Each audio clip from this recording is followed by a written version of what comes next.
Watch the ride.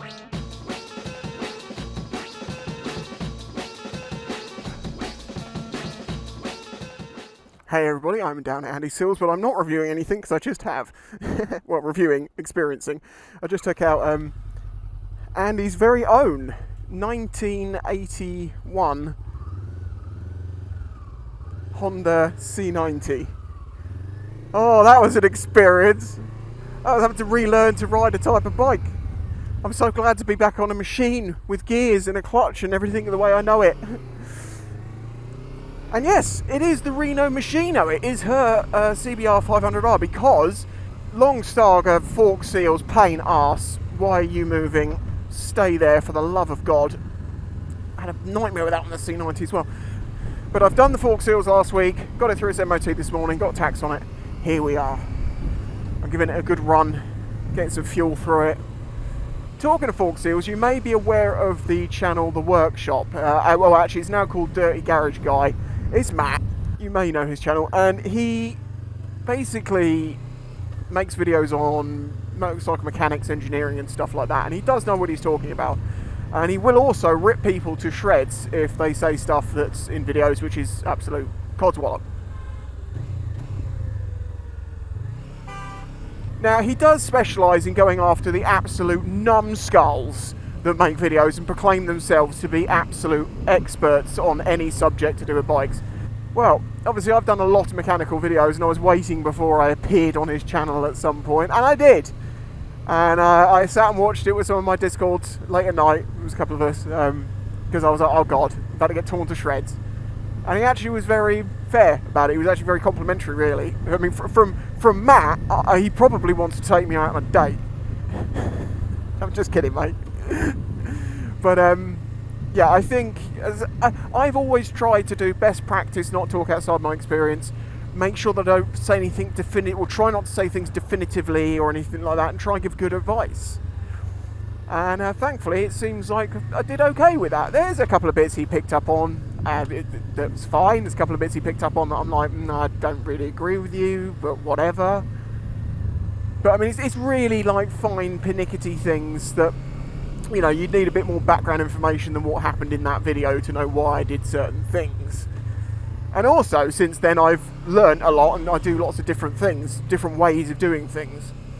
Also, the other side of it is that every time I make a video like that, I always start out by saying, I'm not an expert, this is the way I do it, I'm not saying it's the way you should do it, but I still try and do best practice as much as I can, because, you know, that's what you want to do on a bike, do it the right way. I had to read through the comments on it as well. That was pretty funny. There's definitely some people out there that absolutely detest me, which is fine because, you know, you can't like everyone, and I don't expect everyone to like me. In fact, I'd be rather annoyed if everyone liked me, because I'd have a feeling no one would tell me the truth and tell me when I was wrong. There was a couple other funny ones, like Matt said that I was relatable to the younger generation or something along those lines, and someone replied to him and went, Matt, he's the same age as you. And he's replied to it and he's like, oh really? He sounds like a child. Yes, mate, I'm 37, I'm 38 this year. And a few other people have said, you know, oh, I can't stand his voice, it's so annoying.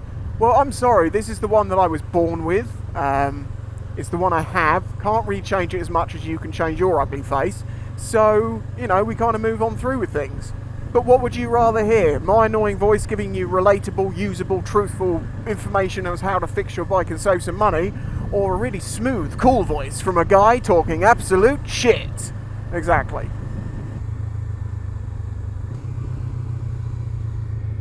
This bike does sound nice. It's not too loud, it's really bassy.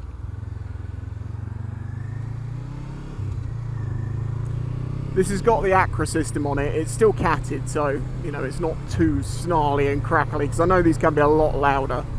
Another thing that was quite nice that Matt pointed out was the fact that, you know, my video, although there's a few things in there, you know, you can be pernickety about, it generally is a useful video to people, and how it's barely been seen by many people compared to some other people who have made videos on the same subject, and to my understanding, their methodology and the ways they're doing it, the information is absolutely awful.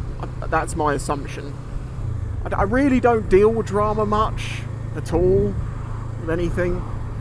I did have Matt's video sent to me a couple of times, like, drama, spicy, you got to see this, and it's like, well, I am subscribed to him, so I will have seen it, but I don't care. It's not drama to me. It's just a decent discussion. Right, can we please get going? Because I've been stuck behind people for too bloody long. And go! We are joining a 70-mile-an-hour road. Why would you do that? Whatever. Excuse me. That's filtering time then. Oh, by the way, just want to say thank you very much to the people who bought one of my t-shirts or one of my hoodies during the sale. I'm really, really appreciative of you. I was expecting to maybe sell a handful because we haven't sold any for a long time, if I'm honest. People just aren't buying merch and stuff like that, I think, because it's, you know, it's money that you could save. Well, we sold like 35 items, which is incredible. So thank you so much for the support.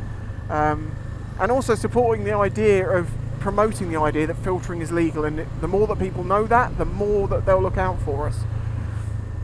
When it's like earlier on when I was trying to get off the island, it took me way longer than it normally should, and there was actually nothing blocking the road. It was just there was a lot of police doing stuff, and everyone was rubbernecking, and it slowed everything down to the point of a big tailback.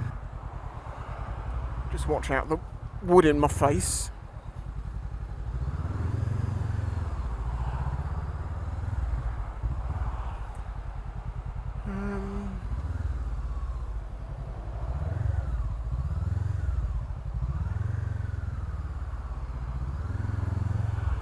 Oh my god, I'm having to do some really funky stuff to get around these people because of the way they've all parked.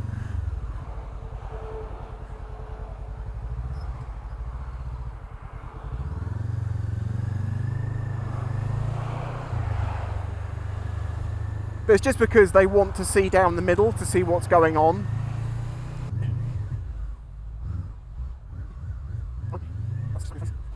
Well, get in there. Get in there.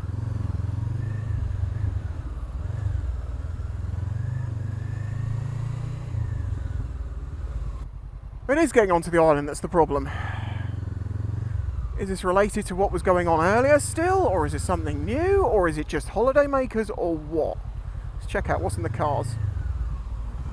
Single person, single person, single person, single person, 4, single person, 4, single person, 2 people. You see how cars take up so much space and yet don't actually do the beneficial thing that they're supposed to do, which is move multiple people at the same time. You've got these people who aren't zipping together, so that's causing another little bit of clustery here. Let me guess, there's actually nothing really going on. It's just a load of traffic for traffic's sake. Thank you. God, these people are lovely.